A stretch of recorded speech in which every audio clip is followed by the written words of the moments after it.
नमस्कार, मी रेणू तुम्हा सर्वांचं माझ्या यूट्यूब चॅनलमध्ये मनापासून स्वागत करते।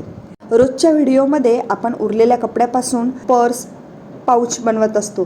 तर सध्या ट्रेंडिंगला असलेल्या खण फॅब्रिकपासून आज आपण मेकअप पाऊच बनवणार आहोत। यात तुम्ही मेकअप पाऊच म्हणूनही यूज करू शकतात किंवा हँड पर्स म्हणूनही यूज करू शकतात। अस्सल खणाचं आज आपण पाऊच स्टिच करणार आहोत। त्यासाठी बघा, मी इथे नॉन-वन स्पंज आणि खणाचं फॅब्रिक असं ठेवून चारी बाजूला शिलाई करून घेतली। मेजरमेंट दाखवते। उंचीला 15 इंच आणि रुंदीला 9.5 इंच असं मी याचं मेजरमेंट घेतलेलं आहे। यात तुम्ही कमी जास्त करू शकतात। आता चारही बाजूला शिलाई करून घेतली। एक्स्ट्राचं जे फॅब्रिक असेल ते कट करून घेतलं। फिनिशिंगमध्ये फॅब्रिक तयार करून घेतलं। आता काय करायचं आहे, झिप लावायची आहे। येथे मी 5 नंबरची झिप घेतली आहे, ती ओपन करून घेतली आणि एक बाजू मी खण फॅब्रिकवर ठेवते आहे।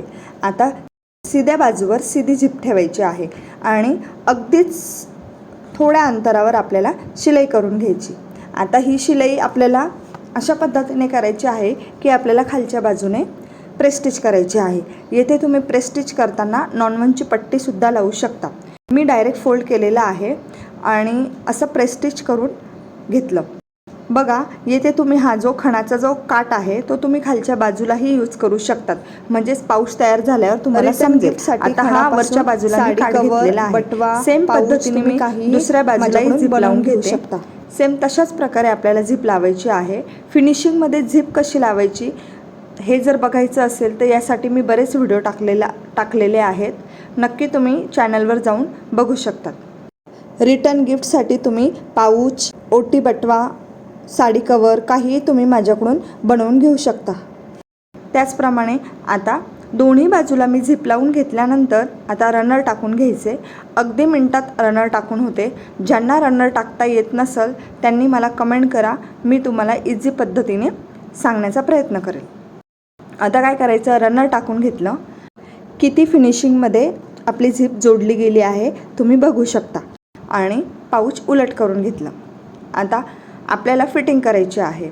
अगदीच अर्ध्या इंचापेक्षा कमी इंचावर आपल्याला शिलाई करून घ्यायची आणि येथे आपल्याला झिपवर डबल शिलाई करायची आहे आणि सावकाश शिलाई करायची आहे, कारण इथे निडल खराब होण्याची शक्यता असते। मी इथे डबल स्टिच करून घेतलं आणि जे काही एक्स्ट्राचं फॅब्रिक किंवा काही दोरे वगैरे असेल ते कट करून घेतली।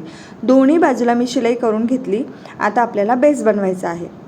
खालच्या बाजूला 1-1 इंचावर मी बॉक्स तयार करून घेतला आणि कट करून घेतला। दोन्ही बाजूला सेम पद्धतीने मी 1-1 इंचावर केला आहे। यात तुम्ही जर जास्तीचं मेजरमेंट घेणार असाल तर 1.5 इंचावर किंवा 2 इंचावर बॉक्स कट करायचा आहे। याने काय होतं, जेवढा मोठा बॉक्स घेतला तेवढा मोठा आपला बेस तयार होतो। आता काय करायचं, नॉन-वनची स्ट्रिप घेतली आहे 1-1 इंचाची आणि आपल्याला ही शिलाई पॅक करायची आहे। दोन्ही बाजूला शिलाई पॅक करून घेतली, यामुळे आपली फिनिशिंग छान येते। आतल्या बाजूलाही आपली शिलाई कुठेही दिसत नाही। आता आपल्याला बेस तयार करायचा। आता मी झिप ओपन करून घेतली आणि व्हिडिओत दाखवते त्या पद्धतीने खाली जो बॉक्स कट केला होता तो क्रॉस पद्धतीने आपल्याला असा पकडायचा आहे आणि एकसारखा पकडून आपल्याला शिलाई करायची आहे। येथे पण आपल्याला डबल स्टिच करायचं आहे आणि दोन्ही स्टिच झाल्यानंतर येथे पण आपल्याला नॉन-वनची स्ट्रिप लावायची आहे। बघा, अशा पद्धतीने आपली फिनिशिंग दिसते आतल्या बाजूलाही बाहेरच्या बाजूला। मी उलट करून दाखवते। बघा, किती सुंदर आणि फिनिशिंगमध्ये आपलं मेकअप पाऊच तयार झाला आहे। काठपदरच्या साडीवर तुम्ही कॅरी करू शकता। अस्सल खणाचं पाऊच तुम्हाला जर तयार करून पाहिजे असेल, डिस्क्रिप्शनमध्ये माझा व्हॉट्सअप नंबर दिला आहे, त्यावर तुमची ऑर्डर बुक करू शकतात। यामध्ये तुम्हाला वेगवेगळे कलरही अवेलेबल होतील। तसंच साईज कमी जास्त हवी असेल तर तीही करून मिळेल। साईड पॉकेट हवं असेल तर तेही एक्स्ट्राचं करून मिळेल। त्याच पद्धतीने बल्क ऑर्डरलाही वेगळा डिस्काउंट दिला जाईल। भेटू पुढच्या व्हिडिओमध्ये। चलो बाय।